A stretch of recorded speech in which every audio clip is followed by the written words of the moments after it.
بسم اللہ الرحمن الرحیم۔ عام طور پر لوگوں کے ذہنوں میں یہ ہے کہ نبی صلی اللہ علیہ وآلہ وسلم قیامت کے دن ان کی سفارش کریں گے، شفاعت کریں گے اور ان کا پھر بیڑا پار ہو جائے گا۔ قرآن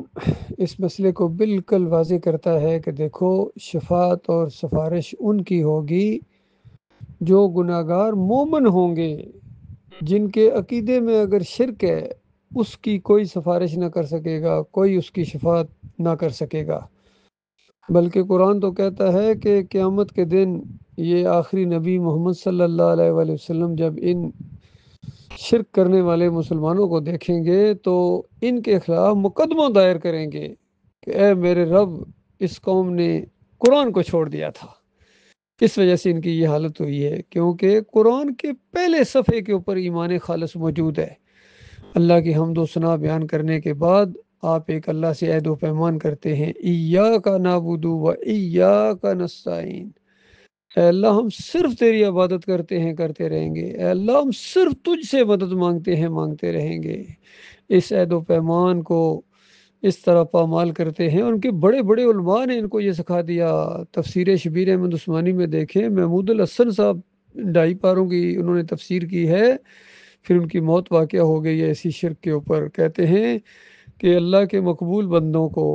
خالص واسطہ رحمت الہی سمجھ کر اگر ان کو بھی آواز دی جائے، پکارا جائے، تو یہ بھی یا کا نعبد و یا کا نستعین کے اندر آتا ہے۔ اندازہ لگا، یہ تفسیر کے اندر سورہ فاتحہ کی تفسیر میں محمود الحسن اور شبیر احمد عثمانی نے لکھ دیا۔ آج تک سارے دیوبندیوں کا یہ عقیدہ ہے، قاسم نانوتوی سے لے کر نیچے گنگوئی ہوں یا اشرف علی تھانوی ہوں یا بیچ میں یہ جتنے گزرے ہوں، اور آخر میں آ کے ان کے جتنے یہ تقی عثمانی ہوں، رفیع عثمانی ہوں، فضل الرحمان ہوں، طارق جمیل ہوں، جتنے ہیں سب کا یہی عقیدہ ہے، اسی شرک کو لے کے چل رہے ہیں، اس کو چھوڑنے کے لیے تیار نہیں ہیں۔ اور ہمارے سیاسی لیڈر بھی دیکھیے کتنے ہیں جو کہتے ہیں کہ بس کلمے کا مطلب یہ ہے کہ صرف اللہ سے ڈرنا ہے اور اللہ ہی کو پکارنا ہے، اور پھر جا کے گنج شکر کے مزار کے سامنے سجدہ ریز ہو جاتے ہیں عمران خان۔ اور جتنے دوسرے ہیں وہ بھی سارے قبروں کے پجاری ہیں اور شرک کے یہ رکھوالے ہیں سارے کے سارے۔ تو ان کے خلاف تو مقدمہ قائم کریں گے نبی علیہ السلام، اور بتاؤ پھر ان کو کون چھڑائے گا؟ تو اس طریقے سے اللہ نے الحمدللہ سے لے کر والناس تک یہ مسئلہ بیان کیا ہے کہ تمہارا داتا اللہ ہے، تمہارا دستگیر اللہ ہے، تمہارا مشکل کشا اللہ ہے، حاجت روا اللہ ہے۔ اور یہ بات کانوں کی کھڑکیاں کھول کر سن لو آج کے مسلمانوں، خاص کر کہ یہ شفاعت کا معاملہ ہے، یہ اللہ کی ایک رحمت ہوگی جس کو کہا جائے گا اور جس کے لیے کہا جائے گا، یعنی جس کو اللہ معاف کرنا چاہے گا کسی گناہ گار مومن کو،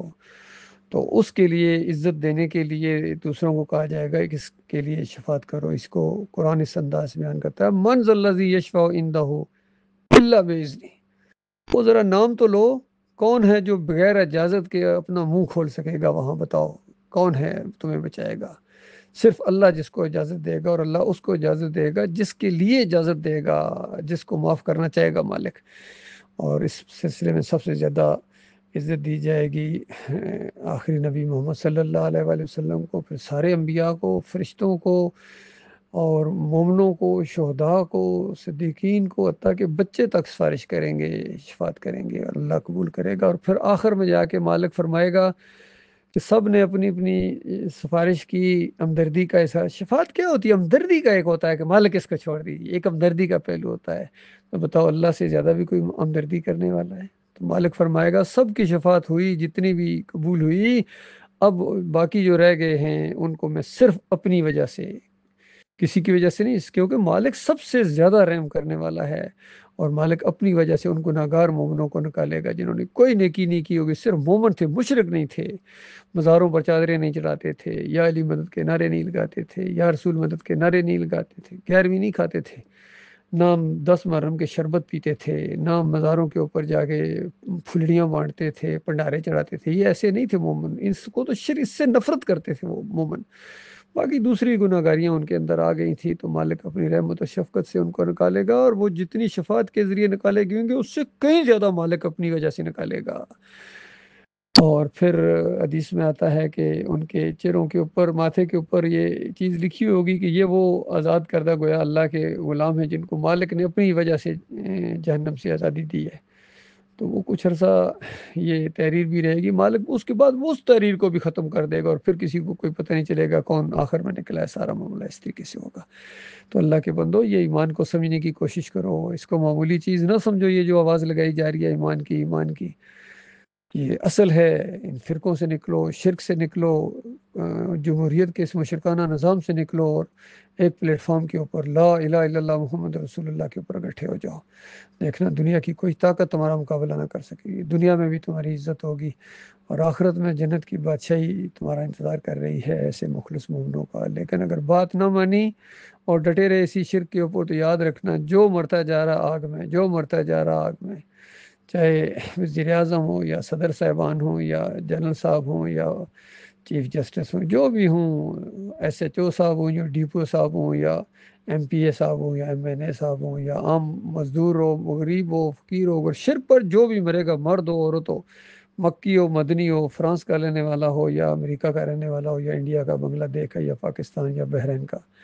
گلف کا ہے، جہاں بھی ہے، چائنیز ہے یا رشین ہے، جو بھی شرک پر مرا ہے یا مر رہا ہے یا مرے گا، اس کا ٹھکانہ آ گیا، ہمیشہ ہمیشہ کے لیے اس میں رہے گا۔ اللہ تعالیٰ اس خوفناک انجام سے اپنی پناہ میں رکھے۔